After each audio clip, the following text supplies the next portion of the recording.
Okay, now we are going to learn the solo, the first solo in I Believe in a Thing Called Love by The Darkness. Let's go ahead and play the solo full speed one time, and then we'll break it down. Okay, so here it is.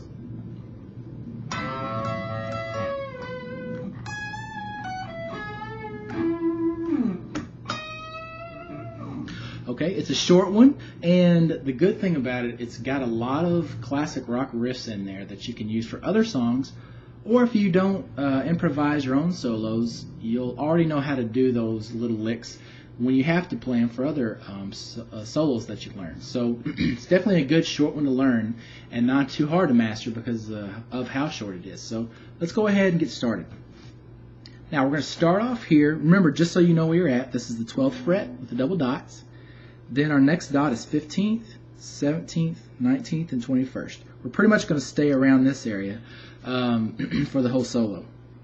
Now, we're going to start off in the 16th fret of the G string. So you're going to put your third finger there, but also have your middle and first finger behind it so that you can help control. They can help control the string when you bend it, because your first note's on there is going to be a bent note.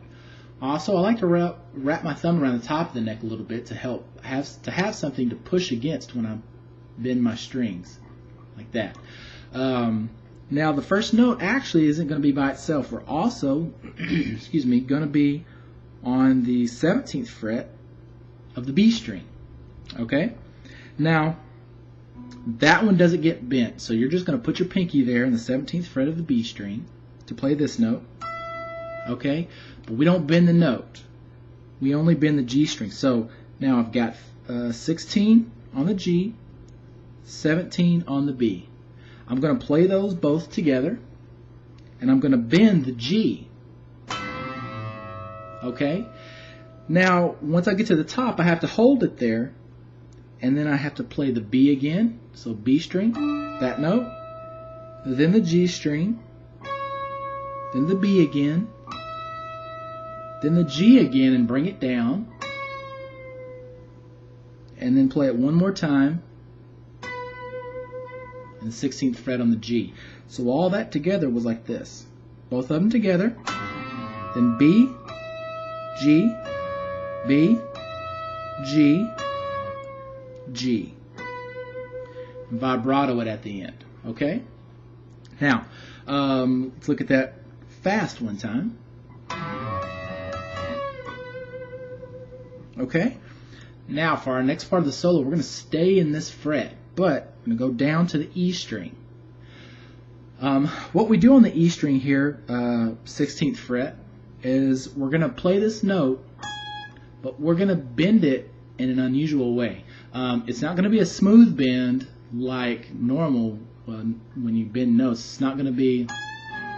It's going to be a little more sharp. What I mean is, you're going to play that note and hold it for just a second, then you're going to sharply bend it up and then back down. So it's going to sound like this. Okay, instead of, that's how it's going to be. So it's basically, you got that note and it goes up to the next note and then back down real quick to the next note instead of a nice smooth bend. So, okay, so what we've got so far is,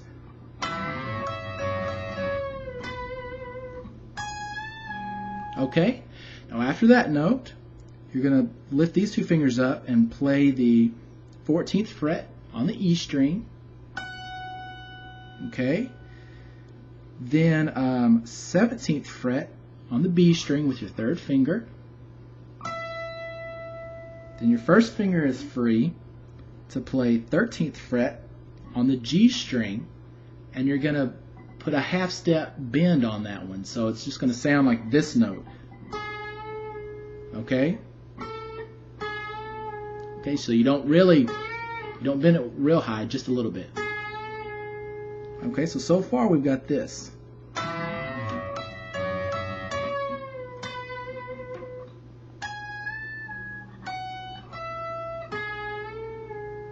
Okay, then we have, let's see, 14th fret on the D string with our middle finger since it's free.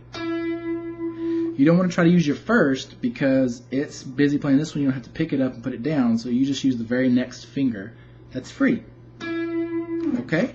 And then you slide the note down at the end, kind of kill it towards the middle of the neck. So far we've got this.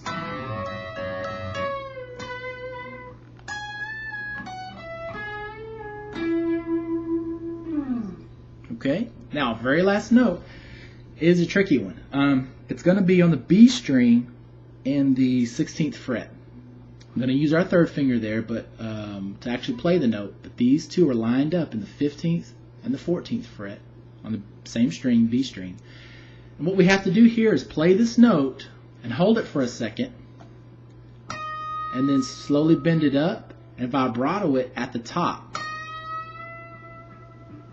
Now, what's tricky about that is it's easy to let the note drop when you try to vibrato it. Remember, vibratoing is just shaking the string, basically, like that. But it's easier when you're not bending the string already. When it's up at the top, it's easy to let that note fall down like this, like that. That's what happens to a lot of people when they first do it. So you want to practice bending that note up slowly and keeping that vibrato at the top, and not letting it go down so the pitch of the note doesn't go down. Okay, so it's going to sound like this. Okay, so all together, and that's it. That's the end of that first solo, so it's going to sound like this.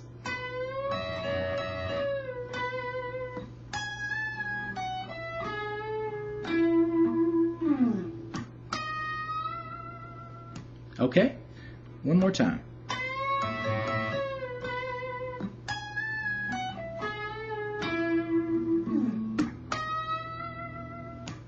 All right, that's the first solo in I believe